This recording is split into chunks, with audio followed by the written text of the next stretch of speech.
Have you ever just, known how to use something the very first time you saw it, even if it was completely new? Oh yeah, like a door handle that just fits your hand perfectly. Or maybe a button you just know how to push. Exactly.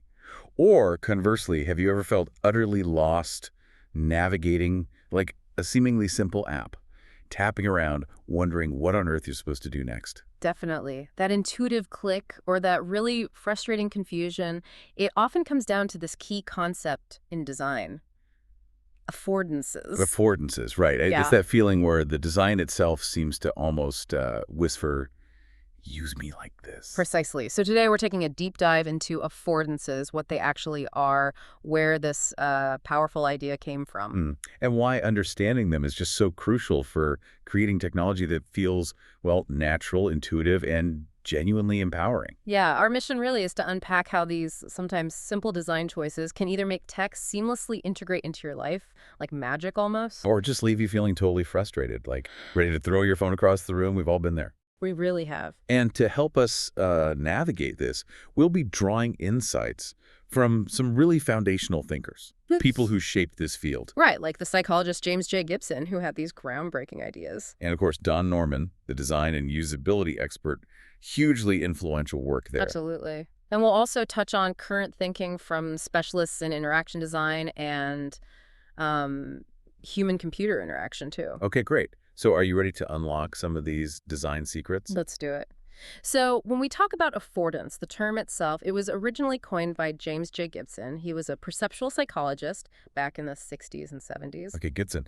And he was focused on how we as humans perceive the world around us, right? Our physical environment. Exactly that. So his original definition, his core idea of affordance, it was pretty profound, actually. How did he put it? What was an affordance to him? He defined affordances as what the environment offers the animal, what it provides or furnishes, either for good or ill. Offers the animal. Yeah, he argued there are inherent properties of objects and environments that kind of suggest how they can be used. Suggest. Hmm. I like that. Can you give an example, like a physical one? Sure. Think of something really simple, like a chair, its flat surface, its legs. They inherently afford sitting. Makes sense. Or a pencil. The graphite core affords writing. Its shape affords gripping. The eraser on the end affords erasing. These qualities are just there in the object. Right. Hinting at what you can do with it, almost screaming it sometimes. Exactly. But what's really fascinating, and Gibson emphasized this, is that affordances are relational. Relational. What does that mean, practically speaking? Well, it means they characterize the suitability of the environment to the observer. It depends on their current intentions and capabilities. Okay. So, for instance, think about a set of steps, maybe rising 1 meter high. For an adult, that easily affords climbing, but for, say, a crawling infant, it does not afford climbing in the same way. The same object offers different possibilities based on who is interacting with it. So it's not just the object, but the interaction between the object and the user. Wow, that changes how I think about, well, even a simple set of stairs. It really does. Yeah. So Gibson laid that essential groundwork. Then Don Norman, he really picked up the baton, didn't he? He did, yeah. He popularized the term, especially in the design community, with his huge book, The Design of Everyday Things, back in '88. A classic. But Norman's definition, it seemed to shift the focus a little bit, didn't it? Yes, he put his own sort of crucial spin on it.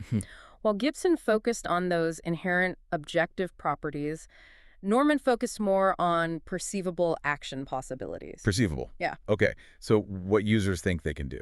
Exactly. What they think they can do with an object or interface, regardless of whether that action is, objectively possible or not. Okay. So it's about perception, maybe trumping strict reality sometimes. Can you give an example of that? Yeah, a classic one is a user might believe they can use a screen as a touch screen because, well, so many screens are touch screens now. Right, it's the expectation. Exactly, even if that particular screen doesn't have touchscreen capability.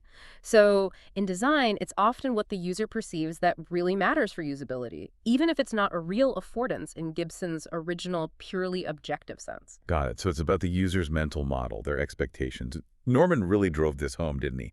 He famously said something like, When affordances are utilized, a user can determine what to do simply by looking. No instructions, labels, or pictures are required. that's the one. It's about that instant, intuitive understanding, just getting it. Which, of course, immediately sparks the academic debate, right? Are affordances strictly objective properties, or are they subjective perceptions? Where do experts land now? Well, many now agree that perceived affordances, while definitely influenced by individual experience and culture, are still fundamentally based on real material qualities. It's kind of a blend, a Hmm. dialogue between the object and the mind. The dialogue. I like that. And that blend, that occasional disconnect between what's objectively possible and what's perceived. That's exactly why Don Norman later introduced another concept, right? Signifiers. That's right. He brought this in with his updated design of everyday things in 2013, partly to clarify how the term affordance was maybe being misused sometimes, Yeah. especially for virtual things on screens that don't have real physical properties. Okay, so affordances are what you can do. Yeah. What's a signifier then? A signifier is essentially a cue, a visual or perceptual hint that communicates where an action should take place and how you should use an interface element. Ah, like pointers. Exactly like pointers. They make the affordances more apparent, they guide users, and they reduce that cognitive load, the thinking effort. They clarify what you're supposed to do without relying on just trial and error. Okay, so if a physical door handle affords pulling. Then a little arrow, or the word POL written on it, signifies how to use that affordance. Gotcha. And in the digital world? Well, think of a button with a ++ icon. That signifies adding something. Or a trash can icon signifies deletion. Right, standard stuff. Yeah, and on digital interfaces, these cues can be shading, color, text labels, icons, sounds, even haptic feedback. Like your phone buzzing. They're all signifiers.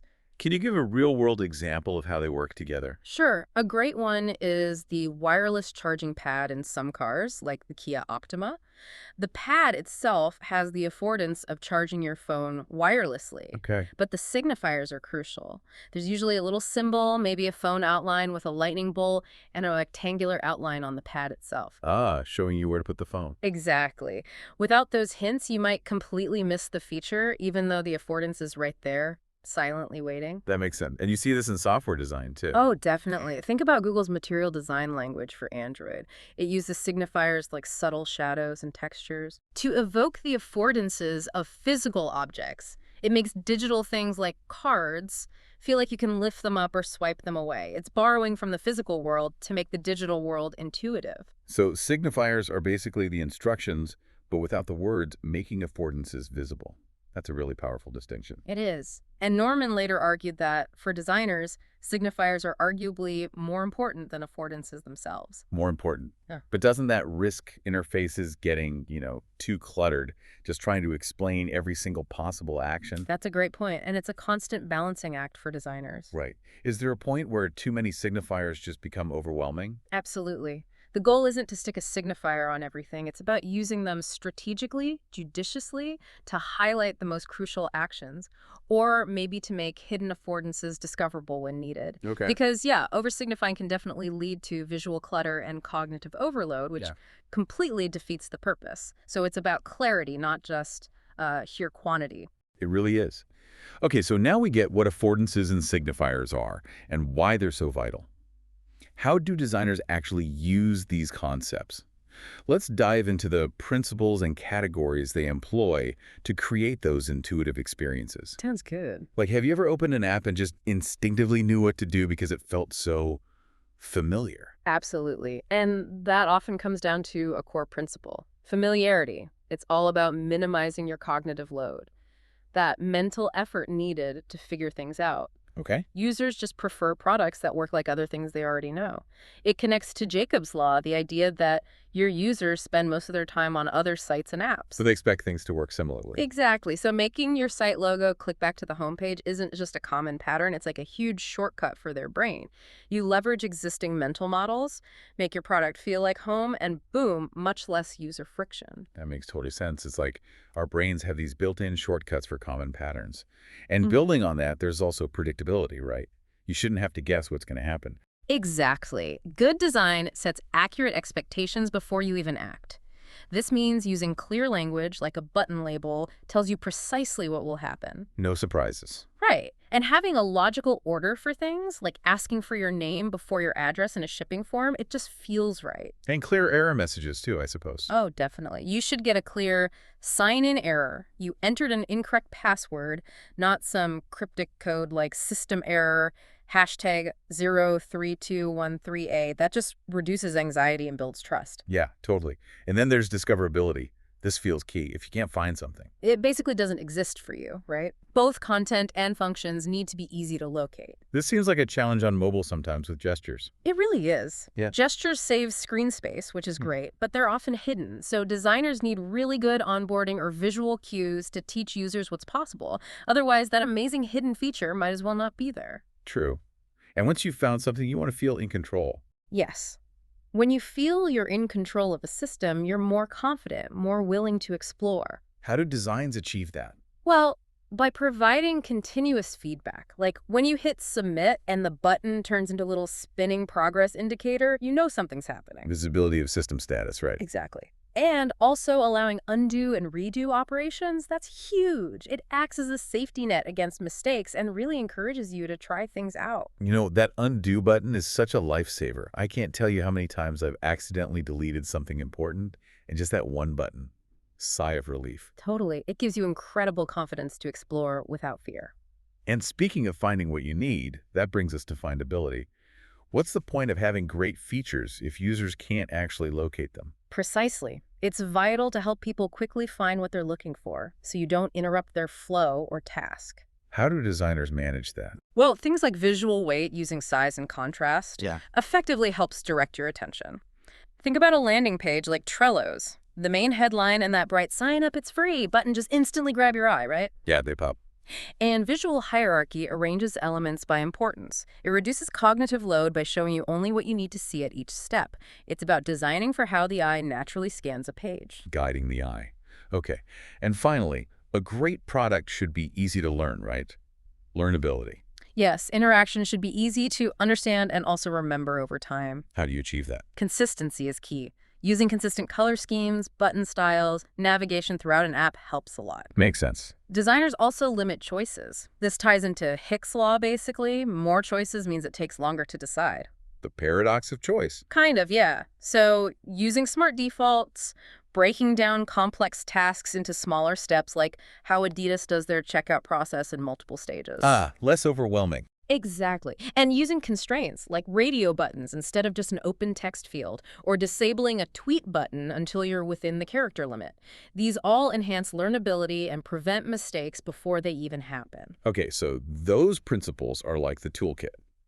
Now, digging deeper into how UI/UX designers actually categorize these affordances in practice. Let's start with the most obvious, explicit affordances, the ones that just scream, use me. Right. These are designed to be immediately obvious, even if you've never seen the interface before. Like what? Was a classic example? Well, think back to the old iPhone lock screen with the text slide to unlock and that little arrow animation showing you the direction. Oh yeah, super clear. Or just a button clearly labeled, click here. Another great one is the Google search bar. When the page loads, often the cursor is already blinking inside it. That explicitly says type here, leaves no room for doubt. Okay, very direct. Then we have pattern affordances. I guess these rely on things we already know. Exactly. They leverage established conventions and patterns you're already familiar with from countless other digital products you've used. Like navigation bars, always being at the top. Perfect example. You instinctively know where to look and generally how they function because you've encountered them so many times before. It's tapping into learned behavior. Makes sense. Okay, next up. Hidden affordances. These sound a bit trickier. They can be. These are interactions that aren't initially visible, but they become apparent when you do something specific, like hover your mouse or maybe tap something. Like the hamburger menu icon, the 3 little lines. Classic example. It hides the main navigation until you click it. Or maybe buttons or links that only light up or change appearance when you hover over them. So they reduce visual clutter. They do, which can be good. But the downside is they require the user to discover them, which isn't always guaranteed. It's a trade-off. Right. Okay, then we have metaphorical affordances. These sound interesting using real-world things as metaphors. Yeah, they're fascinating because they leverage our understanding of physical objects to explain digital actions. Like the floppy disk icon for save. Exactly. It's almost funny now because many younger users might not even know what a floppy disk is. But they know that icon means save. Precisely. The meaning persists even after the original object is obsolete. Or think about the gear icon universally meaning settings. It taps into our pre-existing knowledge. Very clever. Yeah. Now let's talk about the bad ones. False affordances, we've all been there, right? You see something that looks like you should interact with it. You tap or click and nothing happens. Ugh. It's so frustrating, like underlined text that isn't actually a link. Exactly that. Or maybe a button that looks active, like it's colored brightly, but it's actually disabled. Or maybe a close button colored green when red is the almost universal convention for stopping or closing something. Yeah, that just feels wrong. It makes you feel a bit foolish for trying. It does, and research backs this up. A survey found that encountering false affordances made users feel annoyed, frustrated, sometimes even embarrassed or confused. They definitely increase cognitive load and create a really poor user experience. Definitely want to avoid those. But on the flip side, there are negative affordances, and these are actually helpful. Yes, they are. Negative affordances clearly indicate that a UI element currently has no functionality or is disabled. They actively prevent you from making mistakes. How so? Think of a sign-in button that stays grayed out and completely inactive until you've filled in all the required fields, like your email and password. Ah, right. It shows you can't proceed yet. Exactly. It prevents errors by clearly communicating what cannot be done at that moment. It guides you towards completing the necessary steps first. Okay, that makes sense. So all of this, really, whether it's explicit or negative affordances, it all ties back to usability, doesn't it? Absolutely. Good affordance design is crucial for usability. And good usability just means an interface is easy to use. Which leads to happier users, higher engagement, fewer mistakes. Exactly. And this connects directly to our psychology. There's this sort of two-way street where affordances shape how you perceive the digital world. And your perception then influences how you interact with your devices. Right. Past experiences and having solid mental models, think about Apple's early use of skeuomorphism, making digital calendars look like leather-bound books. Oh, yeah, I remember that. Trying to make it feel familiar. Exactly. That helped reduce cognitive load, the mental effort needed for a task. But irrelevant or poorly designed affordances, they do the opposite. They increase cognitive load, leading straight to frustration and confusion. It really is all about how our brains process this stuff. And our attention is heavily influenced too, right? Definitely. Visual salience, making important things stand out, is key. Like Spotify's bright green play button on a mostly dark background, your eye is just drawn to it. Instantly tells you the main action. Right. It helps direct your attention to the most important elements, making them easier to spot and interact with quickly. Now, thinking about interaction more broadly, we also need to consider ergonomics in UX/UI design. That sounds very physical. Well, it can be, but it's broader too. In UX, ergonomics basically means streamlining digital products to minimize effort, physical effort, mental effort, even unnecessary movement. So making our digital lives less tiring. Pretty much. Reducing fatigue and improving productivity. Okay, so break that down. There's physical ergonomics. Right. This focuses on the physical comfort and efficiency of interaction. Think about smartphone design. Why are key buttons often placed within easy reach of your thumb when holding the phone one-handed? That's the thumb zone. Ah, making it easy to tap. Yeah, and it relates to Fitts' law. That's a fundamental principle saying that targets that are larger and closer are faster and easier to hit. It's why hitting send on your phone feels almost effortless, but trying to tap a tiny, obscure link can feel like, well, digital surgery. Totally. Okay, so that's physical. What about cognitive ergonomics? This deals more with supporting users' mental abilities, making things easier to think about. Hick's law applies here, again, limiting the number of choices can significantly cut down decision time and mental strain. Fewer options, less stress. Exactly. Spotify's car mode is a good example. It drastically simplifies the interface because your cognitive load is already high when you're driving. You need fewer, bigger targets and simpler choices. Makes sense. So good ergonomic design is really a combination of things. Yes, it's holistic. It combines clear affordances and signifiers with immediate feedback, keeping things consistent, offering flexibility like undo, and often embracing minimalism, showing only what's needed. And this thinking, it shouldn't just be for the average user, right? Yeah. Good affordance design has to consider everyone, including users with diverse abilities. Absolutely critical. Designing for accessibility and inclusivity is paramount. A truly empowering design must include people with physical, cognitive, or sensory impairments. Can you give some examples of how affordances help there? Sure. Think about a news app that can read articles aloud. That affords hands-free listening, which is great for someone multitasking, but also hugely beneficial for someone with a visual impairment or certain mobility challenges. Right. Or voice-activated virtual assistants like Alexa or Siri. They afford interaction for users who might have difficulty with typing or touchscreens. Customizable settings in apps, allowing users to change font sizes or color contrast, are another way affordances can be personalized to empower, not exclude. So thoughtful design here really makes a difference. A huge difference. And this leads us to the even broader implications, the ethical side of things. Affordance theory has relevance within what academics call socio-technical systems. Socio-technical systems. That sounds complex. It just refers to the intricate dance between technology, people, and how we organize ourselves, like in companies or society. Okay. And how do affordances fit into that big picture? Well, what's really crucial to grasp here is that poorly designed technology, or technology with certain affordances, can actually limit user agency, your ability to act freely, or have unintended negative social consequences. Can you give an example? A powerful one is facial recognition technology.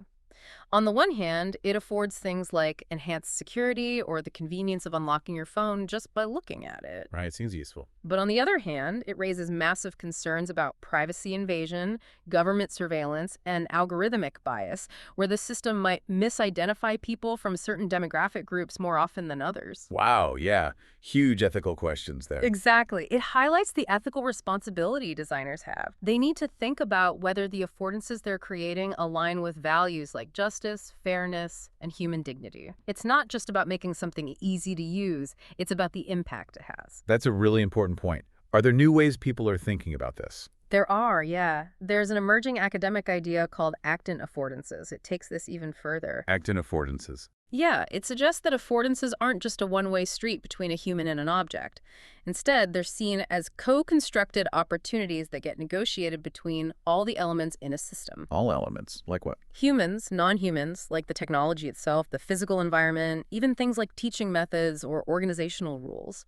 It shifts the focus to these multi-directional, networked relationships. It's thinking about the whole system, not just the user and the screen. That's a lot to think about. Very systemic. It is. It's complex stuff. Wow. Okay, so we've covered a lot of ground. We've journeyed from that instinctive pull of a physical object, like Gibson's chair, All the way to the subtle cues in our digital interfaces, understanding how these affordances and signifiers shape basically every interaction we have with technology. and the goal of all this interaction design, really at its core, seems to be about creating comfortable human experiences, making digital products feel as natural as, well, as natural as having a conversation.